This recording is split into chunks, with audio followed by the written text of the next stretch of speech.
Niwashukuru sana jopo la mawakili wetu ikiongozwa na mwanasheria mkuu wa chama Mzee Rugemeleza Nshala kwa kufanya kazi ngumu kwa kweli ya kushughulika na haya mambo hatua mbalimbali.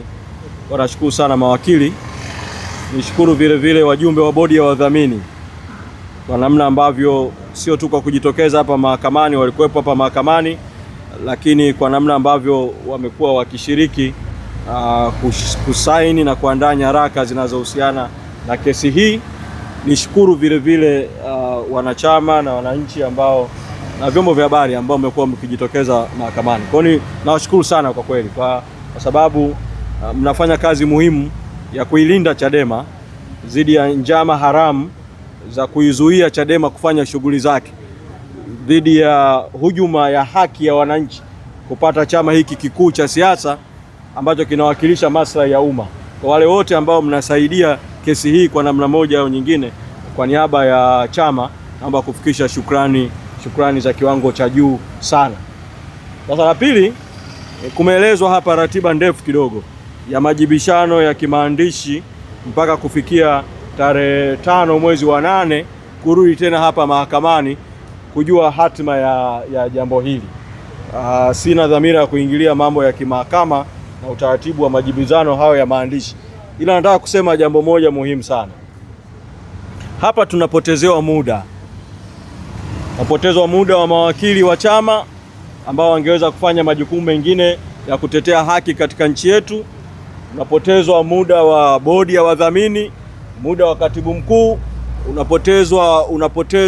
unapotezwa muda wa mahakama na muda wa watu wanaokuja mahakamani, na huu muda unaambatana na matumizi ya rasilimali, gharama za kushughulika na mambo haya, gharama hata za vyombo vya ulinzi na usalama wamejazana hapa mbele ya mahakama kwenye jambo hili. Unapotezewa muda kwa jambo ambalo halina msingi wowote, halina maslahi yoyote ya umma. Ni jambo la watu wawili, lakini sio watu wawili, sio Said Issa na mwenzake. Ni jambo la watu walio nyuma yao wanaowatuma kuendelea kupoteza muda wa chama na muda wa mahakama na kukiweka Chadema kwenye hatari ya shughuli zake zote kuzuiwa na hatari ya haki za msingi kuminywa.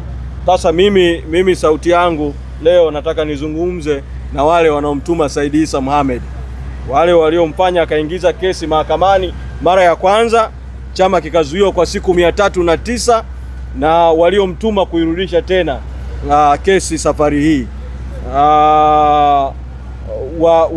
waiondoe hii kesi mahakamani.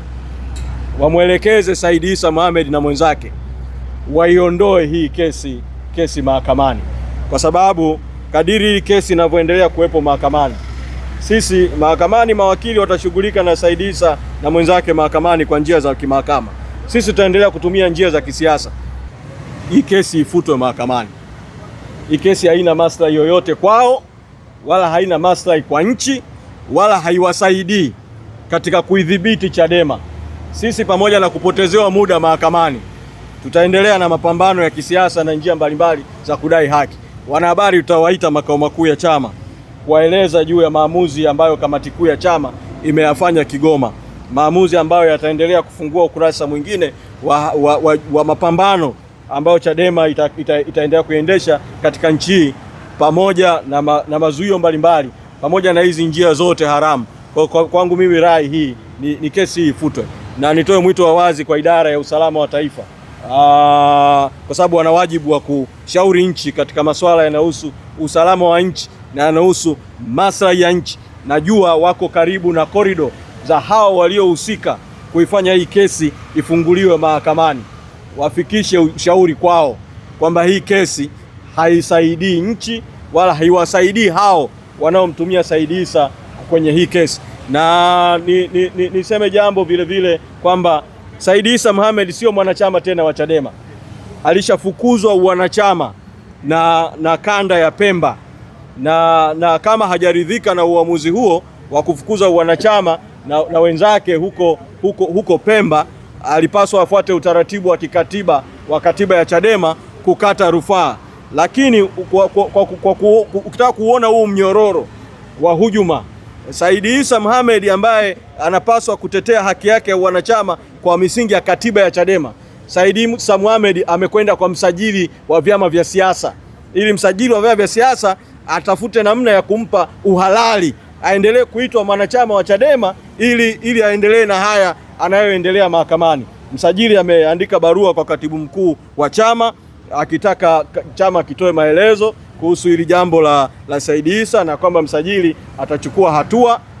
Tumemjibu msajili wa vyama vya siasa na tumemweleza utaratibu wa kikatiba wa katiba ya Chadema, na huyu anayeitwa Said Issa Mohamed ambaye sio mwanachama tena wa Chadema, kama anataka bado kuwa mwanachama wa Chadema, utaratibu wa kikatiba wa kufuata ama wa rufaa au wa kuomba wanachama. Kwa hiyo tuna kesi hapa, tunapotezewa muda ya mtu ambaye sio mwanachama wa Chadema, lakini anaitwa kwamba anatetea haki za chama za Zanzibar, haki za chama na mambo mengine yanayohusiana hayo, wakati si mwanachama, na kule Zanzibar wamekwisha mfukuza wanachama kule Pemba. Kwa hiyo mwito wa wazi kwa ofisi ya msajili, jitihada zozote za kukiuka katiba ya Chadema na sheria ya vyama vya siasa kumlinda Said Issa Mohamed kupitia ofisi ya msajili itathibitisha tu kwamba ofisi ya msajili inahusika na hii kesi na ina maslahi ya hii kesi. Kwa hiyo rai yangu kwao, waifute hii kesi na wamwachie Said Issa na mambo yake. Kama ana jambo bado na chama, atumie mchakato wa kikatiba wa ndani ya chama. Tunawashukuru sana wanahabari. Asante. Msimu huu wa Sabasaba usiruhusu biashara yako ipoe, kwa sababu Global TV inakupa fursa ya kuchangamsha biashara yako. Okoa hadi 50% ya gharama za matangazo na uwafikie mamilioni ya wateja kupitia vifurushi vyetu maalum vya Sabasaba. Chagua kifurushi chako kuanzia $2.5 hadi $5 million tu. Matangazo ya mitandao ya kijamii, Reels, radio na YouTube pre-rolls, vyote vipo kwa ajili yako. Ofa hii ni kwa msimu huu wa Sabasaba tu. Wahi sasa. Wasiliana nasi kupitia namba zinazoonekana kwenye skrini yako. Global TV, tunakuza biashara yako.